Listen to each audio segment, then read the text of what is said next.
上集我们说到，马哈特将唯一泽化为了黄金，然而不知道过了多少天，马哈特却依旧还活着，并没有因为十环的限制而死亡。他最后还是未能理解恶意究竟是什么，于是他也决定离开这座城市了。他并没有放弃，因为在将唯一泽化为黄金的那一瞬间，他确实感受到了某种情绪，因此他认为下一次只要做得更加完美，也许就能真正理解人类的情感。但就在此时，一道声音从他身后传来，打断了他的思绪。对方冷声表示没有下一次了，现在就将唯一泽恢复，否则就会当场将他斩杀。马哈特对此感到意外，因为在他察觉到魔力反应的时候，对方早已经站在自己身后。赛利耶冷声命令他解除魔法，并表示对魔族而言，没有比性命更重要的东西吧。然而马哈特依旧毫无动摇。赛利耶也立刻明白过来，冷声指出，看来将物体变为黄金是不可逆的现象，因为魔法使是以想象力去认知世界，将物体变成黄金与将黄金还原成人类，这两者完全是不同的概念，价值也根本就不对等。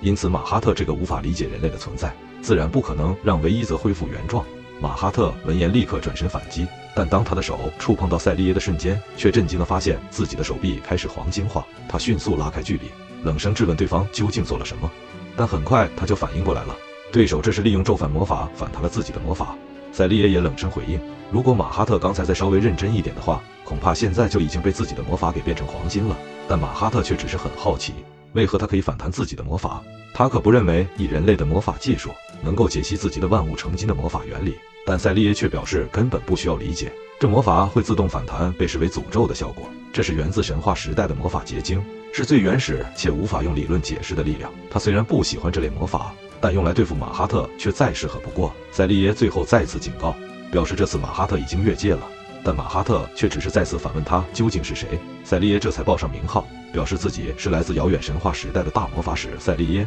马哈特闻言将力量集中在右臂，冷声表示他确实与过去那些对手不同。下一瞬间，他的手臂的黄金就化成刀刃，当即就刺向赛利耶的胸口。然而这一击却被轻易化解，赛利耶随即以强大的普通魔法反击。马哈特见状也不慌不忙的将自己手中的外套化为护盾抵挡，但赛利耶依旧还在不断嘲讽，表示马哈特可以修复自身与衣物，却无法想象如何将人类复原。看来即便魔法的造诣已达巅峰，无法理解人类的他终究也只是怪物而已。马哈特闻言当即让他闭嘴，随后立刻施展杀人魔法反击，数道魔法从四面八方同时袭向赛利耶，但赛利耶依旧从容展开护盾，精准将所有攻击全数挡下，甚至对马哈特所使用的杀人魔法产生了兴趣。于是他随手施展出一级反击魔法，然而就当烟雾散去之时，他却露出一丝惊讶，因为马哈特竟然连防御魔法都能使用，这让他更加兴奋，开始期待马哈特接下来还会使出什么样的魔法。但就在他沉浸于战斗之中时，一道人影突然降临在两人之间，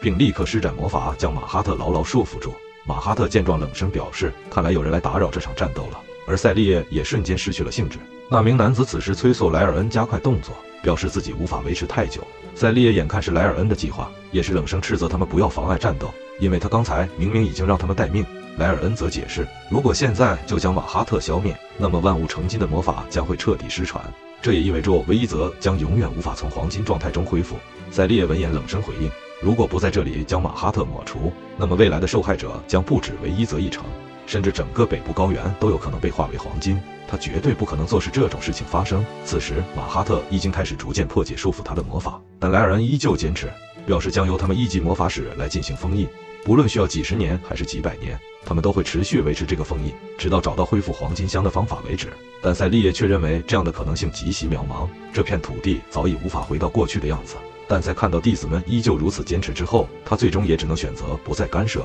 任由他们自行处理。于是一级魔法使们立刻展开封印术式。当马哈特挣脱原本的束缚时，头顶的结界已经完成，将他彻底困在黄金乡之中。而此刻读取完庞大记忆的芙莉莲也因为承受不住负荷而倒下，好在费伦及时上前将他扶住。芙莉莲轻声表示，自己现在的身体负担全部都用在处理这些记忆上，已经无法正常活动，接下来恐怕需要费伦喂自己吃饭了，并且还要帮自己洗澡换衣服那些。费伦忍不住吐槽，这和他平常其实并没有太大差别。就在此时，费伦突然在一瞬间感知到一股强烈的魔力波动，但这个感觉只维持了极短的时间便消失，这让他顿时就感到十分疑惑。而时间也很快来到了用餐期间，费伦也将这件事告诉了邓肯，邓肯却表示他们如今很靠近黄金乡，通常那些无法被认知为魔法的诅咒往往会干扰魔力探知的准确性，例如他自己刚才就没有感知到费伦所说的魔力来源，但他也强调自己并不会因此掉以轻心，无论如何都应该提高警觉。如果费伦的感知没有错，那就代表对方是在芙莉莲状态最差的时候刻意接近，并且潜伏在黄金箱附近，甚至连他们3人都无法察觉其存在。芙莉莲闻言也补充表示，如果真是如此，那对方必定是极为强大的存在，一旦让其成功潜伏，恐怕连自己都无法再将其找出来。费伦闻言也只能默默祈祷，希望刚才的魔力探知只是出现了误差。邓肯则表示自己稍后会先去周围巡逻，而此刻躺在费伦腿上的芙莉莲却还在抱怨食物太烫，要费伦先帮自己吹一下。费伦见状也只能无奈配合。看到这一幕，休塔尔克忍不住询问，这样会不会太过宠他了？但芙莉莲却反问他是不是很羡慕。休塔尔克当场否认，但费伦只是静静看着他，让他按照顺序一个个来。这句话反而让休塔尔克更加无语了。邓肯此刻也递上蔬菜给费伦，休塔尔克则吐槽芙莉莲未免太过放松，但芙莉莲表示自己正在全力解析马哈特庞大的记忆，所以就多慰劳一下自己嘛。费伦闻言当即表示他们已经在做了，接着直接把生菜喂进他嘴里。然而芙莉莲却挑食，表示不想吃洋葱。休塔尔克见状立刻让费伦多喂一点，费伦亦毫不犹豫照做，两人都趁机小小报复了一下。随后休塔尔克询问他这种状态还要持续多久，芙莉莲表示大约需要2个月左右的时间。这话顿时就让两人当场愣住。费伦甚至吐槽他对时间的使用依旧奢侈，但邓肯却否定这种说法，表示他原本是打算花3年解析全部记忆，2个月已经是非常惊人的速度了。随后他也向众人道歉，因为自己的事情拖延了他们原本的旅程。但费伦与休塔尔克并不在意，表示这种程度的停滞在与芙莉莲的旅途中早已习以为常。但休塔尔克却好奇他们的食物是否足够支撑2个月的时间。邓肯表示没有问题，但也指出另一个现实问题，那就是这间小屋连1个床都没有，因为原本就不会有人长期停留，因此建议搬到附近村落会比较合适。但就当休塔尔克和邓肯刚讨论好走出小屋想告知费伦准备出发了的时候，却看到费伦正在替芙莉莲绑3股辫。芙莉莲一边道歉一边求饶，表示剩菜的事情是自己的错，希望费伦不要生气。这一幕顿时让邓肯看得一头雾水。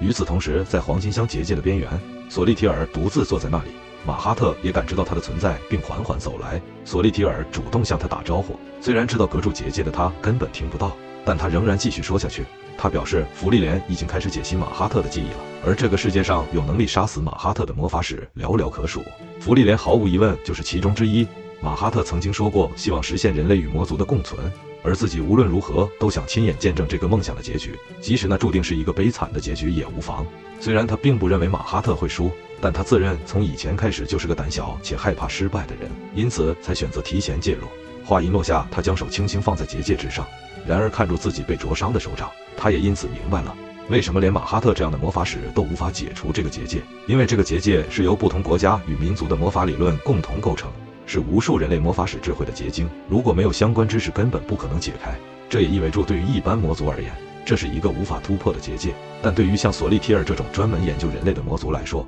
只要给他时间，他就能解析这一切。而他此刻也得出了结论，只需要2个月的时间，自己就能将这个结界完全解析。于是时间就这样迅速流逝了2个月，期间费伦等人依旧分工巡视周围，不敢有丝毫松懈，其余时间则持续照顾芙莉莲，而芙莉莲在这段期间依旧无法自行进食，完全依赖费伦的照料。此刻躺在床上的他也能清楚地感受到，自己就只差最后一步，就能将马哈特的记忆以及万物成金的原理全部解析完成。但就在芙莉莲即将完成的同时，另一端的索利提尔却已经率先解析完毕。他惊讶于这道结界竟融合了南方诸国专门封印活族的护法阵法，以不可逆原理构筑的安德雷结界，以及曾用于统一帝国国防的宫廷最高杰作隔绝大结界，这些全都是人类顶级的结界构成，这也使这道结界几乎可以成为艺术品。就在此刻，村庄中的众人同时感知到强烈的魔力波动，费伦立刻察觉这正是当初自己感知到的那股魔力。下一瞬间，结界彻底崩解，马哈特也重新获得自由，而索利提尔则露出兴奋的神情，低声说道：“人类与魔族共存的厮杀终于要开始了。”